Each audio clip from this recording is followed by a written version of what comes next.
கர்த்தருடைய பரிசுத்த நாமத்திற்கு மகிமை உண்டாவதாக. ரோமர் புஸ்தகம் 4ஆம் அதிகாரம் 7ஆம் வசனம் சொல்கின்றது, எவருடைய அக்கிரமம் மன்னிக்கப்பட்டதோ, எவருடைய பாவங்கள் மூடப்பட்டதோ அவர்கள் பாக்கியவான்கள் என்று சொல்லி, இன்றைக்கு இந்த பூமியிலே வாழ்ந்து கொண்டிருக்கின்ற நாம், இந்த உலகத்தில் வாழ்கின்ற பொழுதுடைய சமூகத்திலே, ஆண்டவரே, இந்த ஜீவியத்திலே என்னுடைய பாவங்கள், என்னுடைய அக்கிரமங்கள், என்னுடைய சாபங்கள் நீங்கள் எனக்கு உதவி செய்யும் என்று சொல்லி அவர் சமூகத்தில் உண்மையாக நாம் கெஞ்சுகின்ற பொழுது, கர்த்தர் நம்முடைய இயலாமையை கண்டு அவர் மன்னிக்க வல்லவராக இருக்கின்றார். நாம் நியாயத்தீர்ப்பு நாளிலே இந்த பாவங்கள் நமக்கு முன்பாக வந்து நிற்காமல் அவருடைய இரத்தத்தினால் நம்முடைய சொந்த ஜனமாய் மாற உதவி செய்கின்றார். ஆகவே என்னென்ன அக்கிரமங்கள் நம் இதயத்தில் இருந்தாலும் சரி, என்னென்ன பாவங்கள் நம்முடைய இதயத்தில் இருந்தாலும் சரி, இன்றைக்கு அவரிடத்தில் ஒப்புக் கொடுங்க. நான் அறிந்தும் அறியாமலும் தெரிந்தும் தெரியாமலும் செய்த ஒவ்வொரு பாவத்தையும் மன்னிங்க ஆண்டவரே என்று சொல்லி அவர் சமூகத்தில் நாம் விசுவாசத்தோடு அடிபடுகின்ற பொழுது கர்த்தர் நம்முடைய சிறைப்பை மாற்ற வல்லவராக இருக்கின்றார்.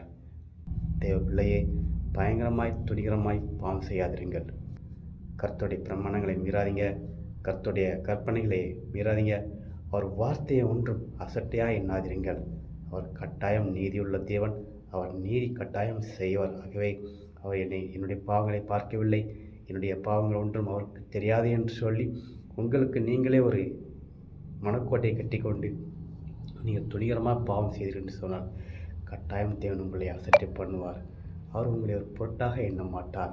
ஆகவே அவர் சமூகத்தில் ஒப்புக்கொடுங்க. கர்த்தாவே, என்னை விட்டு இந்த விடுபட முடியாத பாவங்கள் நீங்கள் செய்யும் என்று சொல்லி அவர் சமூகத்தில் கெஞ்சுங்கள்.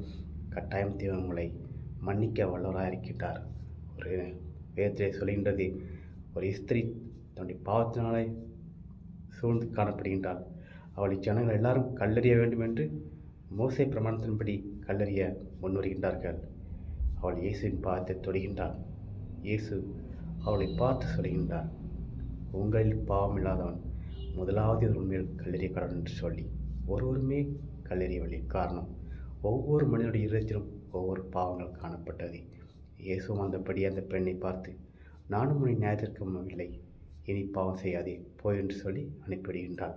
ஆகவே நீங்கள் இந்த பூமியில் இருக்கின்ற பொழுதே அந்த ஸ்திரீ எப்படி இயேசுவின் பாதத்திலே தொட்டு மன்னியும் என்று கெஞ்சினாலோ, அதே போல் நாமும் என்னுடைய சமூகத்திலே ஒவ்வொரு நாளும் ஜெபத்திலே இருந்து, கர்த்தாவே நீ மன்னியும் என்று சொல்லி நாம் கெஞ்சி கேட்கின்ற பொழுது கர்த்தர் நம்முடைய பாவத்தை மன்னிக்க வல்லவராக இருக்கின்றார்.